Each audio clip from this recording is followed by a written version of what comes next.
Hey guys, hello everyone, good morning to all friends. आज हम बात करेंगे कि जो जीडीएस की साइकिल 5 रिक्रूटमेंट अभी चल रही है, इसमें अगर आपका मेरिट लिस्ट में नाम आ जाता है तो आफ्टर दैट क्या प्रोसेस रहने वाला है आपकी ज्वाइनिंग होने तक, एंड आपका डॉक्यूमेंट वेरिफिकेशन के लिए क्या क्या नीड्स है आपकी, एंड क्या क्या कंडीशंस हैं, क्या क्या आपको डॉक्यूमेंट्स लगेंगे।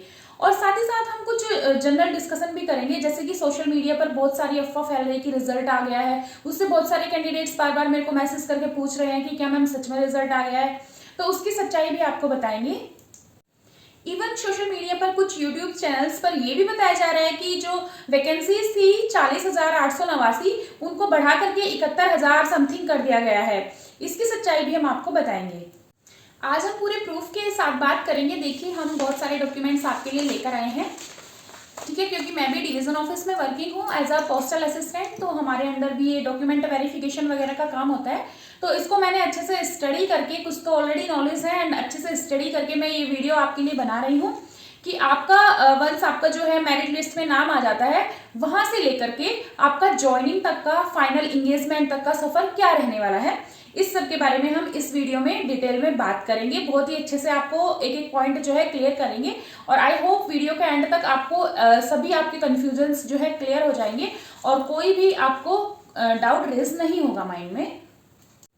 गाइस, वीडियो में आगे बढ़ने से पहले आप सबसे रिक्वेस्ट है कि अगर फर्स्ट टाइम आप हमारी वीडियो देख रहे हैं या फिर अभी तक आपने हमारा चैनल सब्सक्राइब नहीं किया है तो कृपया कर पहले सब्सक्राइब का बटन दबा लीजिए। साथ में साइड में जो बेल बटन है उसको भी प्रेस करके ऑल का बटन दबा लीजिए, जिससे कि हम जो भी वीडियो बनाएं जो कि आपके लिए काफी यूजफुल रहेंगी वो जो है आपको टाइम टू टाइम मिलती रहे उसका नोटिफिकेशन और आप उसको देख पाए। ठीक है, इतना ही मकसद है। नेक्स्ट बात करते हैं कि लाइक भी कर दीजिए एंड अगर वीडियो एंड तक अच्छा लगे आपको देखने में तो शेयर भी जरूर कीजिएगा। चलिए अब बढ़ते हैं अपने टॉपिक की तरफ। चलिए फ्रेंड्स, सबसे पहले हम बात करेंगे कि रिजल्ट की जो डेट है, जो कि मैं ऑलरेडी आपको वीडियो में बता चुकी हूँ कि रिजल्ट जो है 3 मार्च से पहले बिल्कुल नहीं आने वाला है। 3 मार्च ऑफिशियल डेट है कि 3 मार्च को आ सकता है, बट हो सकता है कि 3 मार्च के बाद एक हफ्ते के अंदर अंदर कभी भी रिजल्ट आपका अपडेट हो सकता है। हम वीडियो बनाकर आपको जरूर बताएंगे जैसे ही रिजल्ट आएगा। तो फ्रेंड्स, जो सोशल मीडिया पर ये अफवाह चल रही है सेवरल गूगल साइट्स पर एंड सेवरल यूट्यूब चैनल्स पर कि हाँ रिजल्ट आ गया है, तो ऐसा बिल्कुल नहीं है। रिजल्ट अभी नहीं आया है और 3 मार्च से पहले बिल्कुल भी आएगा भी नहीं, क्योंकि गवर्नमेंट का जो काम है वो एक फिक्स डेट रहती है, उसके लिए डेडलाइंस रहती है। जैसे 3 मार्च अगर दिया है तो 3 मार्च से पहले तो आने का मतलब ही नहीं है, 3 मार्च के बाद ही आएगा जब भी आएगा। अब नेक्स्ट बात करते हैं वैकेंसीज की, कि जैसे 40,889 वैकेंसीज पर ये रिक्रूटमेंट हो रही है, लेकिन कुछ यूट्यूब चैनल्स एंड कुछ साइट्स पर दिखा रहा है कि 71,000 प्लस वैकेंसीज जो है हो गई है बढ़कर, बट ऐसा फ्रेंड्स बिल्कुल नहीं है। देखिए, जो साइट्स रहती है वो लोगों की पर्सनल रहती है, जैसे यूट्यूब चैनल भी अपना पर्सनल रहता है, तो उसी हिसाब से आप अपनी साइट भी बना सकते हैं और उस पर अपनी अपडेट डाल सकते हैं। तो जैसे यूट्यूब चैनल लोग बनाते हैं ऐसे ही साइट्स पर भी अपनी अपडेट डाल देते हैं, तो वो उनकी पर्सनल अपडेट है, उससे जो है डिपार्टमेंट का कोई लेना देना नहीं है। डिपार्टमेंट की जो साइट है उस पे वैकेंसीज को बढ़ाने से रिलेटेड कोई भी इंफॉर्मेशन अभी नहीं आई है। अगर आएगी तो हम आपको बताएंगे, बट ये बढ़ने भी वाली नहीं है अभी, क्योंकि जुलाई में दूसरी वैकेंसीज आने वाली है, तो जितनी भी वैकेंसीज बचेगी रिमेनिंग वो उसमें फिल की जाएगी, इसलिए ये जो है 40,889 ही रहने वाली है। अब हम बात करेंगे कि कितनी लिस्ट रिलीज होगी रिजल्ट से रिलेटेड, मतलब कि जैसे पहले रिजल्ट आएगा आपका जिसको फर्स्ट लिस्ट बोला जाएगा, आफ्टर दैट जो फर्स्ट लिस्ट में अपीयर नहीं होगा डॉक्यूमेंट वेरिफिकेशन के लिए या फिर जिसके डॉक्यूमेंट्स में कुछ कमी पाई जाएगी उनको रिजेक्ट कर दिया जाएगा, तो उनकी जगह जो है सेकंड लिस्ट निकाली जाएगी। देन क्या होगा, उनको टाइम दिया जाएगा डॉक्यूमेंट वेरिफिकेशन का, उनके डॉक्यूमेंट्स वेरीफाई किए जाएंगे और अगर उनके भी डॉक्यूमेंट वेरिफिकेशन में कोई मिस्टेक पाई जाती है या फिर वो अपीयर नहीं होते हैं डॉक्यूमेंट वेरिफिकेशन में, तो थर्ड लिस्ट निकाली जाएगी। तो ऐसे ऐसे करके जो लास्ट साइकिल था उसमें 7 लिस्ट जो है निकाली गई थी, तो इस बार भी हो सकता है 6 से 7 लिस्ट निकले। जब तक ये टोटल 40,889 पदों पर भर्तियां जो है कंप्लीट नहीं हो जाएगी तब तक ये लिस्ट जो है निकालते रहते हैं और एक लिस्ट से दूसरी लिस्ट के बीच लगभग 20 दिन का टाइम रहता है। फ्रेंड्स, अब हम बात करेंगे कि वंस जो है आपका मेरिट लिस्ट में नाम आ जाता है तो आपके पास मैसेज आएगा, एक फोन पर भी आएगा जो आपका रजिस्टर्ड मोबाइल नंबर है एंड ईमेल के थ्रू भी आपको मैसेज किया जाएगा कि ऐसे ऐसे जो है आपका ये इसमें सिलेक्शन हो गया है और आपको डॉक्यूमेंट वेरिफिकेशन के लिए अपीयर होना है विद इन 15 डेज। आपको 15 डेज का टाइम दिया जाता है कि 15 दिन के अंदर अंदर इस लोकेशन पर आपको आना है और अपना डॉक्यूमेंट वेरीफाई कराना है। फ्रेंड्स, अगर आपको मैसेज या ईमेल नहीं आता है बाय चांस, तो आपको आपकी जो ऑनलाइन एंगेजमेंट की साइट है जहां से आपने फॉर्म फिल किया था वहां पर भी अप टू डेट रहना है। जैसे यूट्यूब पर तो हम वीडियो बनाकर आपको बताएंगे कि रिजल्ट आ गया है, देन आपको वहां पर जाना है ऑनलाइन एंगेजमेंट वाली साइट पर। वहां पर आपको अपना रजिस्टर्ड मोबाइल नंबर डालना है, आपके फोन पर ओटीपी आएगा, ओटीपी के थ्रू लॉगिन करना है और उसमें आपका जो है एप्लीकेशन स्टेटस में दिखाएगा कि आपका जो है ऐसे ऐसे सिलेक्शन हो गया है और आपको इस वेन्यू पर जाना है, मतलब इस लोकेशन पर जाना है विद इन 15 डेज। तो आपको मतलब कि साइट के टच में भी जरूर रहना है, ऐसा नहीं कि मोबाइल एंड ईमेल के भरोसे ही आपको रहना है। तो फ्रेंड्स, एक था ये, आपको original and self attested copies लेके जानी है, 2 सेट्स सभी के। जो डॉक्यूमेंट्स मैं अभी बताऊंगी आपको, उनके ओरिजिनल भी डॉक्यूमेंट्स आपको लेके जाने हैं, साथ ही 2 सेल्फ अटेस्टेड कॉपीज भी लेकर जानी है। सेल्फ अटेस्टेड मतलब कि जैसे कि आपका आधार कार्ड है, कोई भी डॉक्यूमेंट है तो उस पर आपको नीचे अपने सिग्नेचर करने होते हैं, उसको सेल्फ अटेस्टेड माना जाता है। सबसे पहले आपका डॉक्यूमेंट रहेगा 10th की जो मार्कशीट है एंड उसका जो सर्टिफिकेट रहता है। जैसे जो कुछ पुराने कैंडिडेट्स हैं जिन्होंने पहले 10th पास कर लिया है काफी पहले, तो उनका क्या रहता है कि मार्कशीट अलग रहती है, सर्टिफिकेट अलग रहती है, जिसको सनद भी बोला जाता है हिंदी में। तो अगर वो दोनों आपके पास है तो वो दोनों लेकर जाने हैं। और फिलहाल जो करंटली अगर देखा जाए, जो ग्रेड एंड पॉइंट्स वाले सीजीपीए वाली जो मार्कशीट्स आ रही है उसमें सर्टिफिकेट में साथ में अटैच होता है, सिर्फ एक ही उनको ये मार्कशीट एंड सर्टिफिकेट दिया जाता है, अलग अलग नहीं दिया जाता है, तो उनको सिर्फ वही लेके जाना है। मतलब 10th से रिलेटेड जो भी डॉक्यूमेंट्स हैं पासिंग रिलेटेड वो आपको लेकर जाने हैं हर हाल में। ओरिजिनल भी लेकर जाने हैं और उनकी 2 फोटोकॉपीज भी लेकर जानी है। नेक्स्ट बात करते हैं आपको कम्युनिटी सर्टिफिकेट। अगर आप जनरल कैटेगरी से हैं तो बहुत सारे कैंडिडेट्स के मैसेज आ रहे थे कि मैम हम जनरल कैटेगरी से हैं, क्या हमें भी कास्ट सर्टिफिकेट लेके जाना पड़ेगा? देखिए, जनरल कैंडिडेट के लिए कोई भी कास्ट नहीं होती है, उनका जनरल कोटा रहता है, उनको कोई भी रिजर्वेशन नहीं मिलता है कास्ट का, इसलिए उनको किसी भी सर्टिफिकेट के ले जाने की जरूरत नहीं है। लेकिन अगर आप किसी भी अदर कास्ट में आते हैं, जैसे कि ओबीसी हो गया, SC ST हो गया, EWS हो गया, तो इस टाइप से अगर आप किसी भी कैटेगरी में आते हैं तो उनका आपको सर्टिफिकेट लेके जाना मैंडेटरी है। ठीक है, सेंट्रल गवर्नमेंट का हो या फिर स्टेट गवर्नमेंट का हो, जहां से भी इश्यू हो रखा है आपको वो सर्टिफिकेट लेकर जाना मैंडेटरी है। उसकी 2 सेल्फ अटेस्टेड कॉपीज भी लेकर आपको जानी है। अब नेक्स्ट बात करते हैं कि ओरिजिनल PWD सर्टिफिकेट, मतलब अगर आप पर्सन विद डिसेबिलिटी है, मतलब फिजिकली चैलेंज्ड हैं, तो आपको वो सर्टिफिकेट भी लेकर जाना मैंडेटरी है, अदरवाइज आपको रिलैक्सेशन उसमें नहीं मिलेगा। और अगर आपने PWD कैंडिडेट्स की हेल्प लेकर जो है फॉर्म फिल कर रखा है और आपके पास वहां पर ये सर्टिफिकेट नहीं पाया जाता है, तो आपको कुछ दिन का टाइम दिया जाएगा ये सर्टिफिकेट जमा करने का। लेकिन अगर उस टाइम के अंदर भी आप जमा नहीं कर पाते हैं तो आपका जो फॉर्म है वो रिजेक्ट कर दिया जाएगा, कैंडिडेचर आपका रिजेक्ट कर दिया जाएगा। देन बात करते हैं ट्रांसजेंडर। अगर आप ट्रांसजेंडर है तो वो सर्टिफिकेट भी आपको लेकर जाना मैंडेटरी है, अनिवार्य है। नेक्स्ट बात करते हैं original DOB certificate, date of birth certificate. तो डेट ऑफ बर्थ सर्टिफिकेट का जो काम है वो 10th की मार्कशीट कर देती है आपका, क्योंकि 10th की मार्कशीट में आपके डेट ऑफ बर्थ लिखी रहती है ऑलरेडी, तो वो भी आपका जो है काम करती है डेट ऑफ बर्थ सर्टिफिकेट का। अदरवाइज अगर आपके पास अलग से डेट ऑफ बर्थ सर्टिफिकेट है तो आप वो लेकर भी जा सकते हैं। अब हम बात करते हैं डोमिसाइल सर्टिफिकेट। वैसे डोमिसाइल सर्टिफिकेट इतना मैंडेटरी नहीं है, बट आप लेकर जाएंगे तो ये डॉक्यूमेंट वेरिफिकेशन करने में उनको इजी होगा और वो जल्दी वेरिफिकेशन करेंगे। उनको ये प्रूफ हो जाएगा कि हाँ ये जो बंदा है ये इसी स्टेट का रहने वाला है, डोमिसाइल सर्टिफिकेट इसके पास है, तो उनके लिए भी इजी हो जाएगा, आपके लिए भी इजी हो जाएगा। कंप्यूटर सर्टिफिकेट, बहुत सारे यूट्यूब चैनल्स पर ये बताया जाता है कि कंप्यूटर सर्टिफिकेट मैंडेटरी है, अगर आपके पास नहीं होगा तो आपको जो है डॉक्यूमेंट वेरिफिकेशन में रिजेक्ट कर दिया जाएगा। बट फ्रेंड्स, ऐसा बिल्कुल भी नहीं है, हम लोग करते हैं डॉक्यूमेंट वेरिफिकेशन, तो उसमें बिल्कुल भी जरूरत नहीं होती है कंप्यूटर सर्टिफिकेट की, सिर्फ आपको कंप्यूटर की नॉलेज होनी चाहिए। लेकिन अगर आपके पास सर्टिफिकेट है तो आप लेकर जा सकते हैं एडिशनली, बट मैंडेटरी नहीं है, अनिवार्य नहीं है कि हाँ अगर आप लेकर नहीं जाएंगे तो आपको रिजेक्ट कर दिया जाएगा, ऐसा बिल्कुल भी नहीं है। लेकिन अगर आपके पास है तो लेकर जरूर जाइएगा, ऐसा मेरा सजेशन है आपके लिए। अब हम नेक्स्ट बात करते हैं आधार कार्ड की। आधार कार्ड भी ऑप्शनल है, क्योंकि जब हम फॉर्म फिल करते हैं तब भी उसमें ऑप्शनल रहता है आधार कार्ड, कि आप डाल भी सकते हैं ये डिटेल और नहीं भी डाल सकते हैं आधार कार्ड के नंबर, बट अगर आपके पास है तो लेकर जरूर जाइएगा। लेकिन अगर नहीं है तो ऐसा नहीं है कि आपको रिजेक्ट कर दिया जाएगा। देन बात करते हैं पासपोर्ट साइज फोटोग्राफ्स, तो कम से कम 2 फोटोग्राफ्स आप अपने साथ लेकर जरूर जाइएगा। देन बात करते हैं पैन कार्ड। पैन कार्ड भी अभी मैंडेटरी नहीं है, बट बाद में जब आपका फाइनल एंगेजमेंट हो जाता है, आपको ज्वाइनिंग मिल जाती है, आपकी सैलरी बनने लगती है, तब आपको जरूरत पड़ती है पैन कार्ड की अकाउंट वगैरह ओपन कराने में। बट फिलहाल जरूरी नहीं है, लेकिन अगर है तो लेकर जरूर जाइएगा। बट अगर नहीं है तो प्रॉब्लम उससे कुछ नहीं होने वाली है आपको। देन हम बात करते हैं कि जो आपने एप्लीकेशन फॉर्म फिल किया था उसका प्रिंट आउट लेकर जाना है या नहीं जाना है। फ्रेंड्स, ऐसा कोई जरूरी नहीं है कि आपको प्रिंट आउट लेकर आना ही है, बट हाँ अगर आप लेकर आते हैं उससे सिर्फ हमें ये हेल्प मिल जाती है कि हाँ जो हम डॉक्यूमेंट वेरीफाई कर रहे हैं और हमें ये श्योर हो जाता है कि हाँ ये बंदा यही है जिसका हम डॉक्यूमेंट वेरिफिकेशन कर रहे हैं, और मतलब कि फिर ज्यादा जो माइन्यूट चेकिंग जो है होने से बच जाती है उस बंदे की।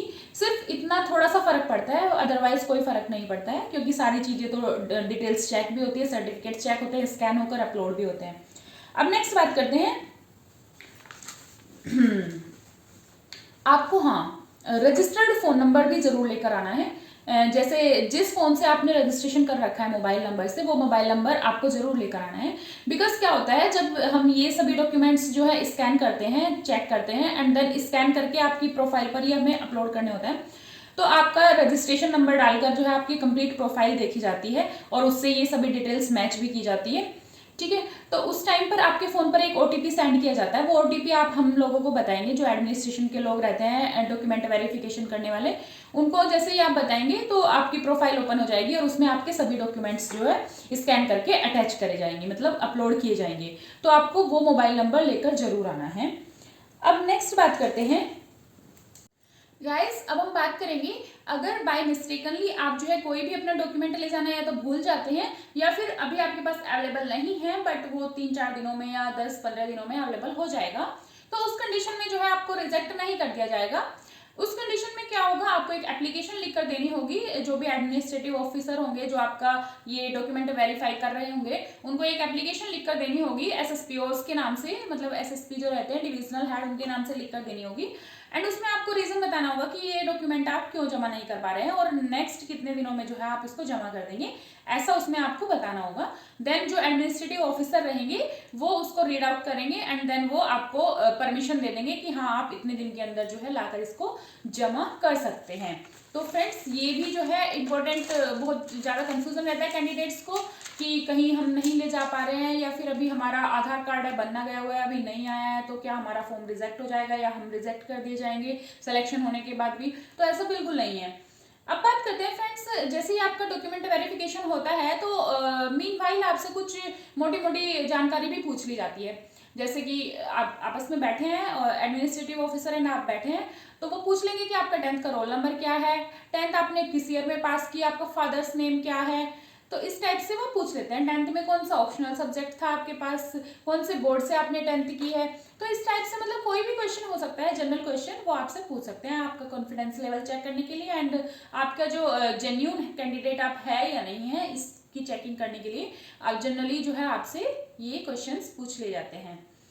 अब बात करते हैं कि हाँ जैसे ही फिर आपका ये सब हो जाता है, जो जो हमने बताया ये डॉक्यूमेंट वेरिफिकेशन आपका हो जाता है, तो आपको जो है आता है एक मैसेज आएगा या ईमेल भी आएगा, मैसेज भी आएगा, dear candidate document verification for the registration number, आपका रजिस्ट्रेशन नंबर लिखा होगा, have been successfully verified on dated 24/3, जैसे कुछ भी मान सकते हैं। सपोज आपका 24 मार्च 2023 को होने वाला है तो उस दिन लिखा आएगा बाय एसएसपीओस, मतलब कि जो डिविजनल हेड है उनके द्वारा, क्योंकि जितने भी एडमिनिस्ट्रेटिव काम है वो डिविजनल हेड के नाम पर होते हैं, तो उनका ही कैटेगरी रैंक लिखा आएगा एसएसपीओस या एसएसपी, एंड डिवीजन का नाम भी लिखा आएगा। देन आएगा कि you may await further intimation from the department of post for the next process and with regards, इस टाइप से आपको एक मैसेज एंड ईमेल आएगा। तो आप जो है वेट करेंगे, तो आपको कुछ दिनों के बाद जो है घर आपके ज्वाइनिंग लेटर पहुंच जाएगा, जो भी आपने परमानेंट एड्रेस आपका दे रखा है वहां पर आपका ज्वाइनिंग लेटर पहुंच जाएगा। और ज्वाइनिंग लेटर जैसे ही पहुंचेगा तो आपकी खुशी होगा कोई ठिकाना नहीं रहेगा, आपके घर वाले भी खुश होंगे और आप भी खुश होंगे, क्योंकि आपको एक नई जॉब मिलने जा रही है। फ्रेंड्स, अब आपको ज्वाइनिंग लेटर मिल जाएगा एंड ज्वाइनिंग लेटर से पहले एक चीज और मैं बताना भूल गई हूँ, एनओसी भी रहता है। अगर आपने ऑलरेडी कहीं पर जॉब की है और आप स्विच कर रहे हैं आप जीडीएस की जॉब में, तो आपको उस एम्प्लॉयर से एक एनओसी भी पुटअप करना होगा, मतलब कि नो ऑब्जेक्शन सर्टिफिकेट भी होना चाहिए उस डिपार्टमेंट का आपके पास, जो कि आपको जीडीएस वाले रिक्रूटमेंट में सबमिट करना होगा। तो इफ पॉसिबल ये भी आप लेकर आ सकते हैं। अदरवाइज अगर नहीं है आपके पास और नहीं आप अरेंज कर सकते हैं तो घबराने की बिल्कुल जरूरत नहीं है, कोई भी एंग्जाइटी वाली कंडीशन रेज नहीं होने वाली है। अब बात करते हैं फ्रेंड्स, ज्वाइनिंग लेटर आ गया है आपका। ज्वाइनिंग लेटर के बाद का प्रोसेस क्या रहने वाला है? देखो, एक डॉक्यूमेंट वेरिफिकेशन आपका डिवीजन ऑफिस मतलब हेड ऑफिस जो रहता है उसमें ऑलरेडी हो चुका है, बट अभी ये प्रोविजनल था, प्रोविजनल एंगेजमेंट था आपका, मतलब कि टेंटेटिव यानी कि टेम्परेरी समझ सकते हैं आप। बट अब आपका जो है फाइनल एंगेजमेंट के लिए एक डॉक्यूमेंट वेरिफिकेशन और होगा, जो कि आपके जितने भी नेसेसरी डॉक्यूमेंट्स हैं वो आपके बोर्ड को भेज दिए जाएंगे एंड वहां से वेरीफाई होकर वो आएंगे, ठीक है। एंड मीनवाइल दो काम और होने हैं, एक तो आपका मेडिकल होना है एंड साथ ही साथ आपका पुलिस वेरिफिकेशन होना है। तो मेडिकल के लिए आपको क्या करना है, कोई भी जो गवर्नमेंट हॉस्पिटल रहता है, गवर्नमेंट डिस्पेंसरी रहती है या फिर प्राइमरी हेल्थ सेंटर रहते हैं गवर्नमेंट, वहाँ के जो सीएमओ वगैरह रहते हैं या एमओ रहते हैं मतलब मेडिकल ऑफिसर रहते हैं, उनसे आपको जो है उनको बताना है कि ऐसे ऐसे मेरा फलाना जॉब में यानी कि जीडीएस रिक्रूटमेंट में जो है सिलेक्शन हुआ है एंड मेरे को मेडिकल कराना है। तो फिर जो जो भी नेसेसरी चीजें रहती हैं वो चेक करके जो है आपका मेडिकल सर्टिफिकेट बनाकर आपको दे देते हैं, वो आपको डिपार्टमेंट में सबमिट करना है, ये इजी रहता है। बट एक होता है पुलिस वेरिफिकेशन। पुलिस वेरिफिकेशन आपके हिसाब से नहीं होता है, उसमें डिपार्टमेंट जो है आपकी इन्फॉर्मेशन देता है पुलिस थाने में, जो भी आपका नियर बाय थाना लगता है वहां पर जो है सेंड कर देता है और पुलिस आपके घर आती है और वो आपकी सारी डिटेल्स वेरीफाई करके चली जाती है एंड डिपार्टमेंट को आपकी रिपोर्ट जो है सबमिट कर देती है। ये होता है पुलिस वेरिफिकेशन। तो जैसे ही ये 3 काम कंप्लीट हो जाते हैं ज्वाइनिंग लेटर आने के बाद के, तो फिर आपको फाइनल एंगेजमेंट लेटर दे दिया जाता है और फाइनली आपको जो है चार्ज दे दिया जाता है बीपीएम या एबीपीएम या डाक सेवक, मतलब जोन सी भी पोस्ट पर आपका सिलेक्शन हुआ है उसका चार्ज आपको हैंड ओवर कर दिया जाता है। तो फ्रेंड्स फिर आपकी जो सैलरी है वो बीपीएम अगर आप रहते हैं तो बीपीएम की जो बेसिक रहती है, बेसिक टीआरसी रहता है, वो 12,000 रहता है लेवल 1 के लिए। तो उसमें आपकी नियर अबाउट जो फाइनल सैलरी बनती है DA and other allowances add करके वो 17,000 पर मंथ तक बन जाती है 4 घंटे के लिए। 4 घंटे की ही जॉब रहती है ये, 5 घंटे की बहुत रेयर केस में रहती है, उसके लिए फिर अलग से रहता है। जैसे उसके लिए बेसिक 14,500 रहता है, तो उसमें आपकी सैलरी जो है लगभग 20 से 21,000 तक बन जाती है हर महीने। अब नेक्स्ट बात करते हैं हम, अगर आपका सिलेक्शन एबीपीएम या डाक सेवक के पद पर हुआ है तो उस कंडीशन में आपका बेसिक यानी कि टीआरसी जो है वो 10,000 रहता है और उसमें आपकी सैलरी नियर अबाउट 15 से 16,000 के आसपास जो है फाइनल सैलरी बन जाती है, सभी अलाउंसेस एंड डीए को जोड़कर, डियरनेस अलाउंस को जोड़ करके। अगर हम बात करें कि जो ट्रेनिंग रहती है, जैसे फाइनल एंगेजमेंट लेटर आपको मिल जाता है, देन आपका जो ट्रेनिंग पीरियड रहता है बीपीएम के केस में यानी कि ब्रांच पोस्ट मास्टर के केस में वो 15+3 डेज यानी कि टोटल 18 दिन का रहता है। वहीं पर एबीपीएम एंड डाक सेवक के केस में ये 3 डेज का रहता है, मतलब 3 दिन की आपकी ट्रेनिंग रहती है। उसके बाद आपको फाइनल जो है आपकी ज्वाइनिंग हो जाती है और आपकी सैलरी स्टार्ट हो जाती है, जो कि अभी मैंने बताई है कि कितनी कितनी सैलरी आपको मिलती है। तो फ्रेंड्स ये था कंप्लीट सफर आपका मेरिट लिस्ट में नाम आने से लेकर आपकी फाइनल ज्वाइनिंग तक का। और जैसे ही आप ज्वाइन करते हैं आपकी सैलरी भी उसी दिन से स्टार्ट हो जाती है, चाहे वो ट्रेनिंग पीरियड हो, ट्रेनिंग पीरियड भी में भी सैलरी आपको मिलती है। और साथ ही साथ जैसे ही आप ज्वाइन करते हैं फाइनली, तो आपको एक चार्ज रिपोर्ट भी भरकर देनी होती है डिपार्टमेंट को, जिसमें कि आपकी नेसेसरी डिटेल रहती है कि हाँ मेरा नाम ये है और इस ऑफिस में मैंने ब्रांच ऑफिस में जो कि इस सब ऑफिस के अंडर आता है और इस डेट को मैंने जो है ज्वाइन किया है बिफोर नून या फिर आफ्टरनून। तो उससे क्या होता है कि उसकी कॉपीज जाती है, एक सब ऑफिस को जाती है, एक हेड ऑफिस को जाती है, जिस अकाउंट ऑफिस को, जिससे कि आपकी सैलरी बनती है।